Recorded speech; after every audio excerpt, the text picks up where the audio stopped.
Bueno, lo que les estaba diciendo, que cuesta mucho ser auténtica, señora. Y en estas cosas no hay que ser rácana, porque una es más auténtica, cuanto más se parece a lo que ha soñado de sí misma. Almodóvar dijo una vez que ser cineasta en España es como ser torero en Japón.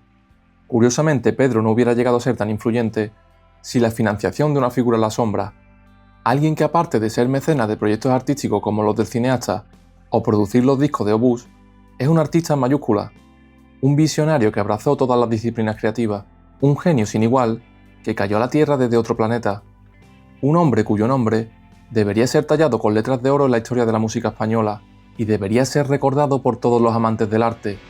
Tino Casal.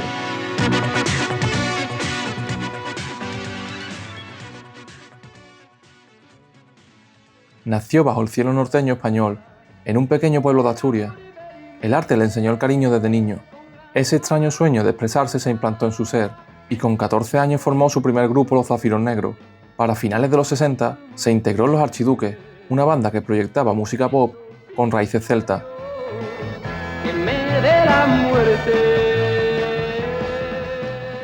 El engaño del fango franquista todavía cubría España. La península se convertía en un glaciar para la originalidad. El rubí carmesí de la creatividad hispana aún seguía allí, como hielo rojo profundo que hibernaba en esta gélida era. De este modo, decidió escapar de la cárcel de Cristal Ibérica y de la censura de la dictadura. En el Londres de los 70, pudo refrescarse en el oasis prohibido de la libertad. Descubrió a Bowie y los New Romantics, y así comenzó a gestar su propia visión de la pintura, la escultura, la moda y la música. Tino no era un hombre de una única disciplina. De vuelta en España, se instaló en Madrid y comenzó su carrera en solitario, llegando a acudir al Festival de Benidorm en el verano del 78.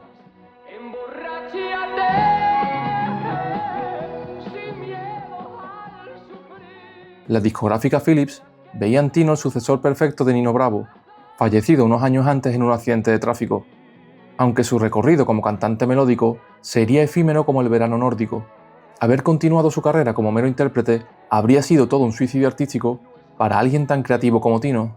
Este Casal está muy alejado del que todos conocemos, pero también hay que considerar que la España de la época no destacaba por su vanguardia. A pesar de este primer revés en la industria musical, sigue ligado a las artes. Incombustible su esfuerzo, abre un pub que será frecuentado por los más modernos, diseña inconfundibles portadas de azul y negro, o produce los primeros discos de Obús. En 1981, deja atrás las concepciones que tenían de él. Animado por Julián Ruiz, se libera fiel a su instinto. Su primer disco, Neo Casal, representa una nueva versión de Tino. Como un oscuro brujo, introdujo el hechizo de su estilo de Zafiro, incorporando las influencias New Romantics con sus propias inquietudes, compone una nueva música y estética. Sus letras impregnadas de tintes autobiográficos se ganaron al público, pero no así a la crítica. Sería su segundo disco solista de 1983, el encargado de disipar las dudas sobre la calidad de su música.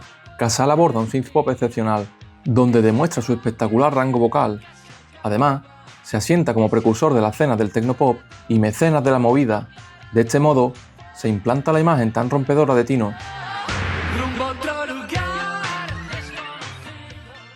Por su complexión natural, Casal entra dentro del ideal del macho ibérico, si no fuera por su forma de transgredir las normas estéticas de la España de la época.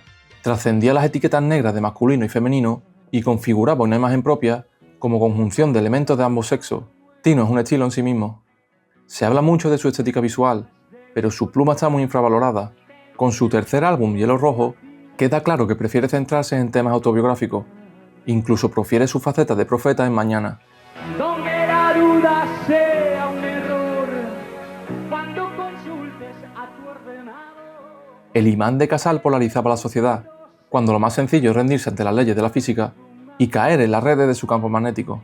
Su eléctrica propuesta, tanto visual como auditiva, coloreaba el panorama nacional.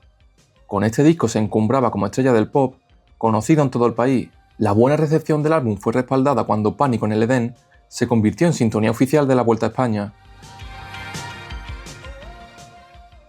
Tras la agotadora gira de su último trabajo, su carrera se tuerce, literal y figuradamente. En el verano de 1985, Tino sufrió un esguince de tobillo en un concierto en la Sala Pachá de Valencia. Desoyendo las recomendaciones médicas, sigue de gira 2 meses más.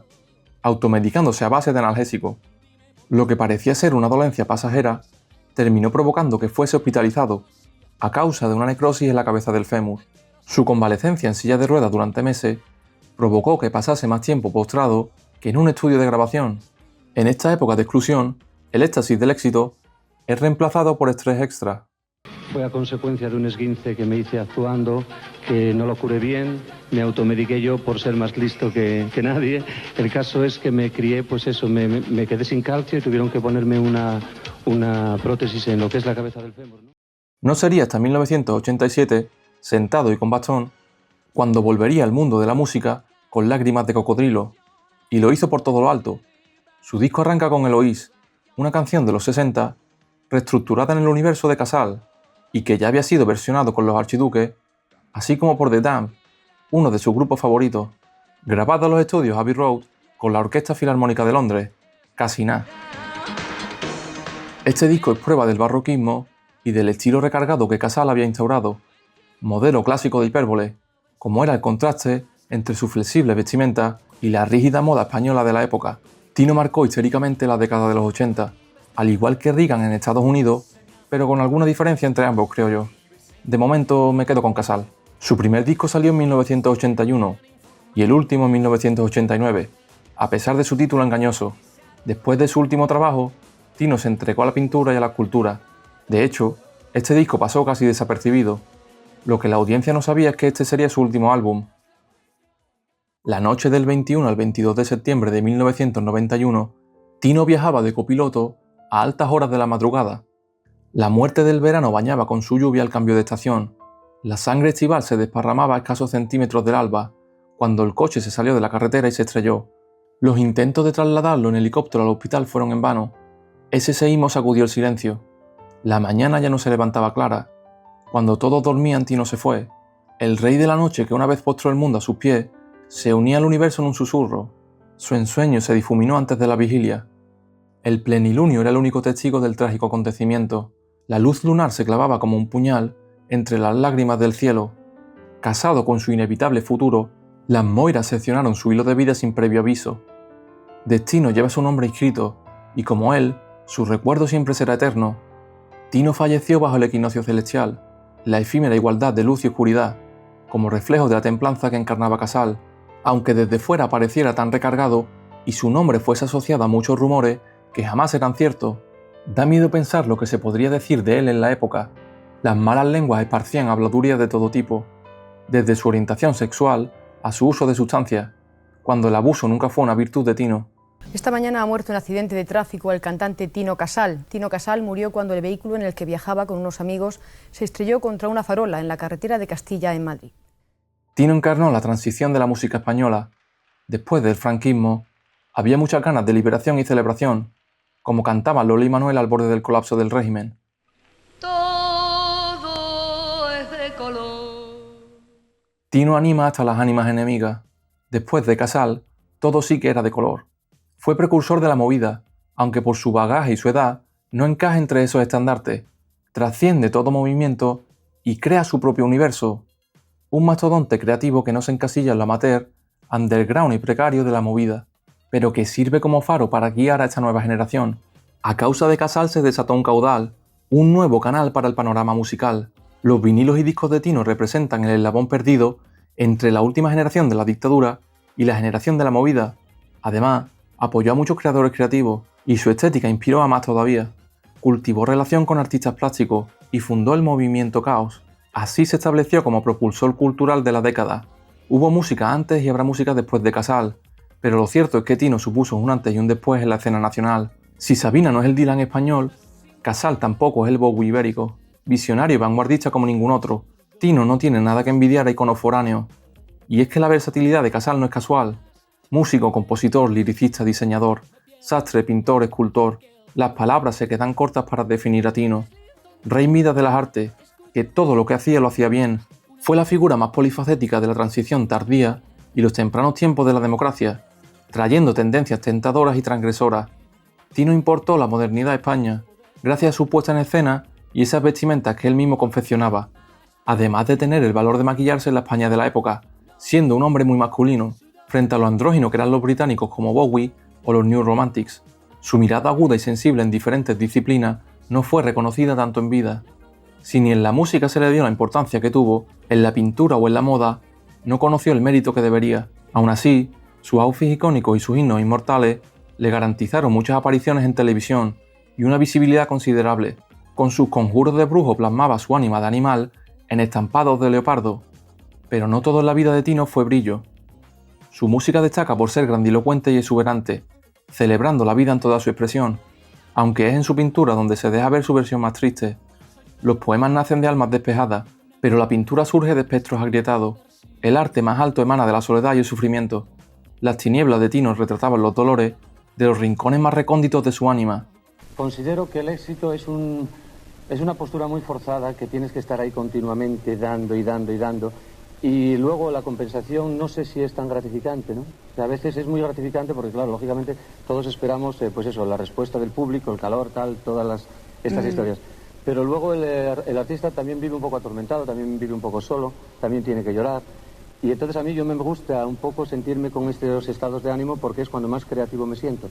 Y aparte que no tengo que estar dando el coñazo ahí todas las 24 horas encima cantándole a la gente, sino cuando creo que tengo cosas que contar, cosas que decir, pues voy y las cuento y está, ¿no? Pero no tengo que estar ahí cumpliendo un contrato, unas normas continuamente. Su encanto de titanio resquebrajó el laberinto dictatorial, pero los titanes siguen sus propias reglas. Después de todo, la vida tiene que ser intensa, no extensa. Como el gran Antonio Gala lúcidamente afirmaba, no se trata de dar años a la vida, se trata de dar vida a los años. El poco tiempo que le fue otorgado lo aprovechó al máximo. Fue César en canciones, Kaiser en pintura y zar en escultura. Ningún corazón humano es del todo comprendido. Detrás de ese exótico exterior, seguía un asturiano enamorado de la fabada, religioso y que se recataba un poco en su indumentario cuando visitaba a sus padres. A pesar de todo, decidió desencadenarse a riesgo de falta de comprensión, vivir la vida que quería vivir. España es más dada a consolar que a aplaudir, y cuando se aplaude, muchas veces ya es tarde. Hay que celebrar la vida en vida y disfrutar de los vivos cuando todavía están vivos, porque se puede saber mucho de una sociedad por cómo trata a sus muertos. Si fuera británico sería reverenciado al nivel de Bowie o cualquier estrella consagrada. La calidad y calidez de Casal desterró el silencio creativo que retumbaba en la península. Si el arte de Tino manchara, no habría suficiente agua en este planeta para depurar sus manchas. Su gran patrimonio le permitió renacer una y otra vez, para tallar un legado inmortal. Por suerte, el tiempo pone todo en su lugar, y le dio la razón a Tino, en sus formas tan avanzadas y rompedoras. Casi un alienígena en la España rancia de aquellos años, pero a pesar de que todo el país no estuviese preparado para él, tuvo visibilidad y un éxito considerable. En este mundo de gente incompleta, el equilibrio es el gran tirano de la naturaleza. Parece que hay seres que se contentan con vivir partes ínfimas de una vida, mientras que otros devoran y viven varias vidas en vida.